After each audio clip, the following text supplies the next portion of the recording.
Today, we're answering the question, is it cheaper or even possible to build a Samsung Galaxy phone from scratch using only AliExpress? Inside these packages are every single component needed to assemble an S22 Ultra. I found the cheapest yet highest reviewed parts, so hopefully we don't have any issues, but you know, we might. What the hell? There's way too many parts here. So the reason we chose the S22 Ultra is because the average refurbished price is around $500, which is what we're trying to beat. But yeah, this was all really expensive, and I'll disclose to you guys how much we paid for at the end. First up, we have the rear cameras. So I don't know if these are actually original. They probably are, and they come with protection, which is great. These were pretty expensive in terms of the overall cost of everything, and I hope they work well. In this package, we have the S Pen. The S Pen is very cheap to buy, but this one says no blue, so it might mean that this doesn't have Bluetooth, which would absolutely suck.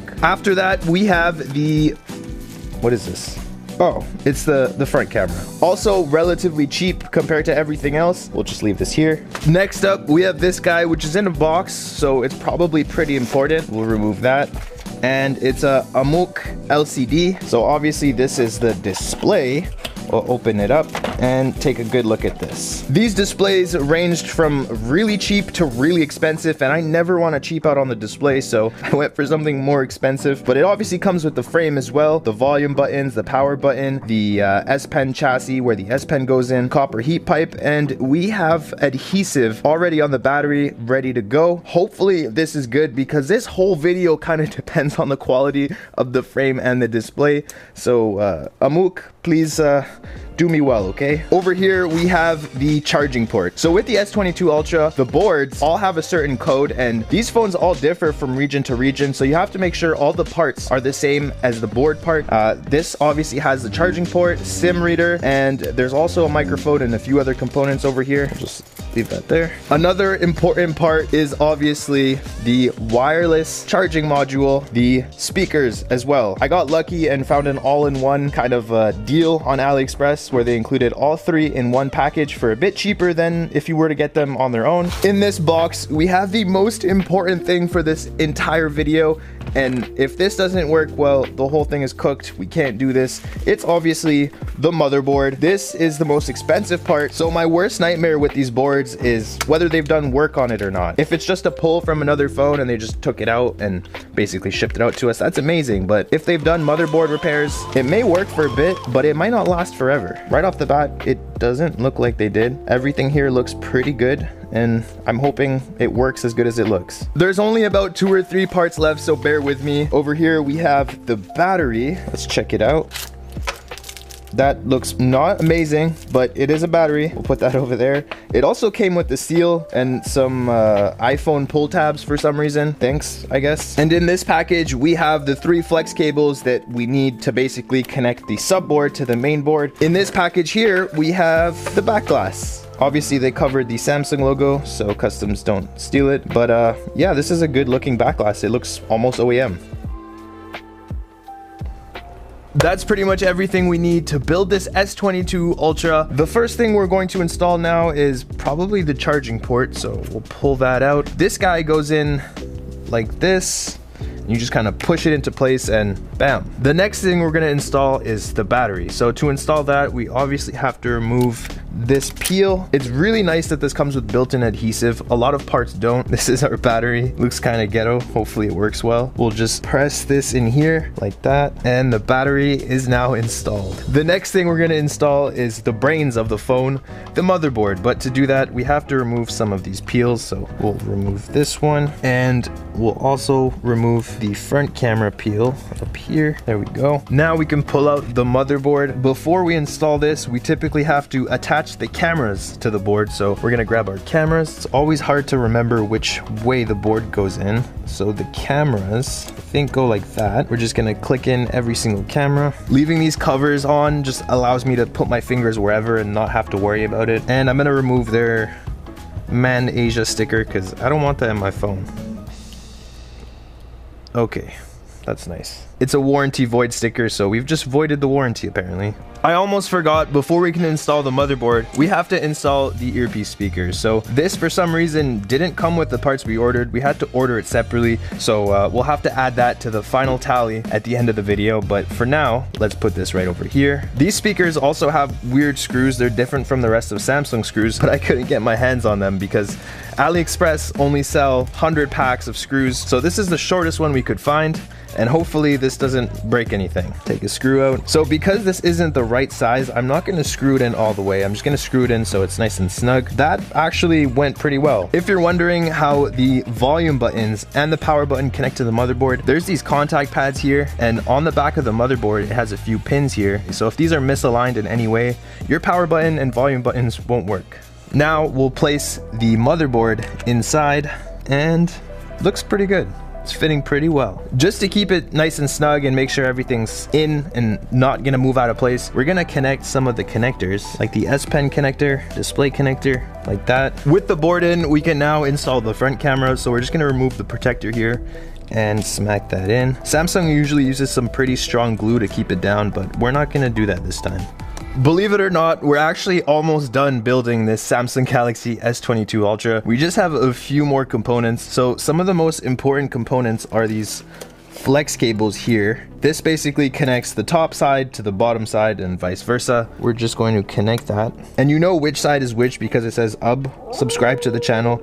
And it also says main, which is main board. Connect that, and we'll connect the other flex cables. So you might notice that there's two connectors on each side of the board. There's one here and one here. Those are actually for the 5G antennas, but in Canada, we don't get them anyway, so I didn't bother buying them. Next up, we'll put in the bottom speaker. So the bottom speaker connects the same way as the volume and power button. You can just kind of put that on and like a chiropractor. Whoa, that feels great. Because I didn't use any adhesive, this is our solution. So this guy has a little bit of a cutout here that'll keep the camera in place.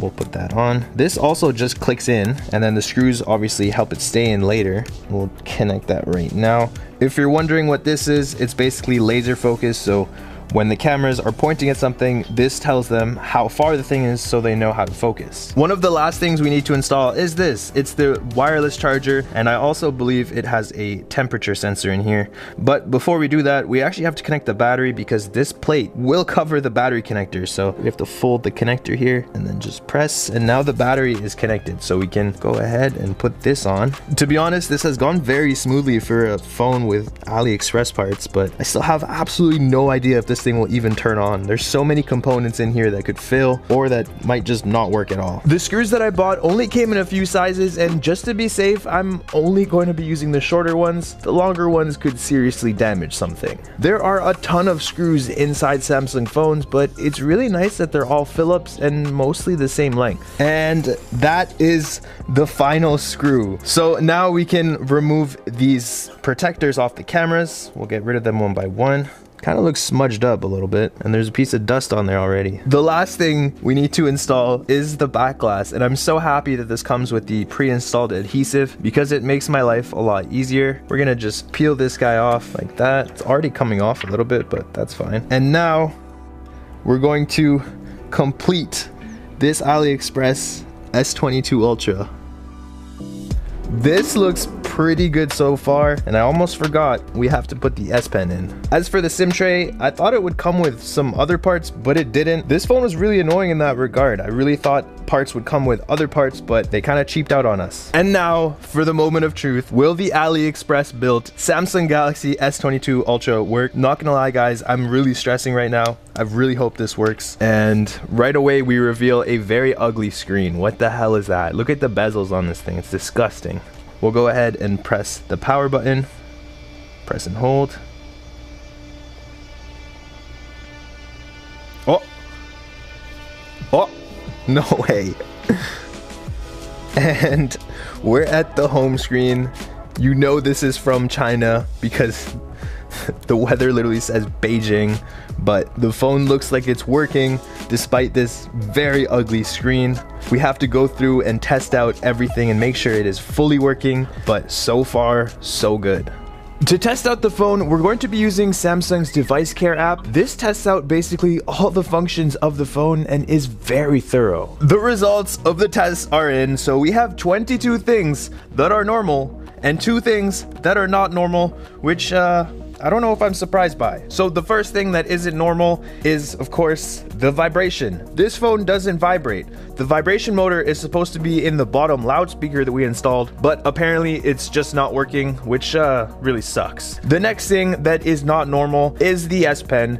The S Pen has no Bluetooth, so it's just basically a glorified stylus. It still works, you can still use it, you just don't have Bluetooth, so you can't use air actions or anything, but if you want to, you can buy one with Bluetooth. This phone has a lot of fake parts, but what isn't fake is the protection. This is the Taurus Q3 Air, and yes, it survived those drops thanks to its built-in airbags. As someone who fixes phones every day, I've seen what real damage looks like, and this case can actually prevent that. And no, these don't pop. On the back, it has a single built-in MagSafe ring that acts as a stand and can lock into any angle, which is very satisfying. It's perfect for vertical recording, clipping onto your bag, or sticking to anything magnetic while you work. The buttons are fully replaceable and come in different colors, so you can swap them to match your phone or your preference. There's textured grips on the sides which prevent drops and slips, and after dropping my phone a million times in this case, it's now my absolute favorite. The thing I like the most though, this. Yeah, I do this a lot. Click the link in the description and grab your own.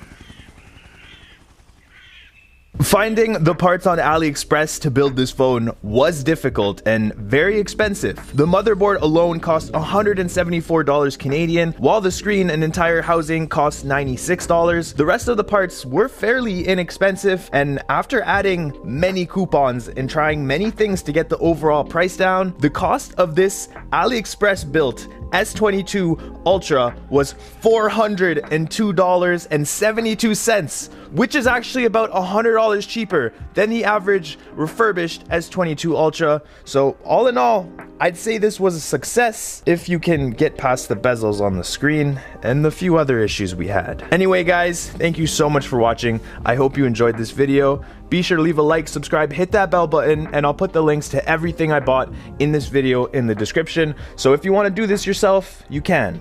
Peace.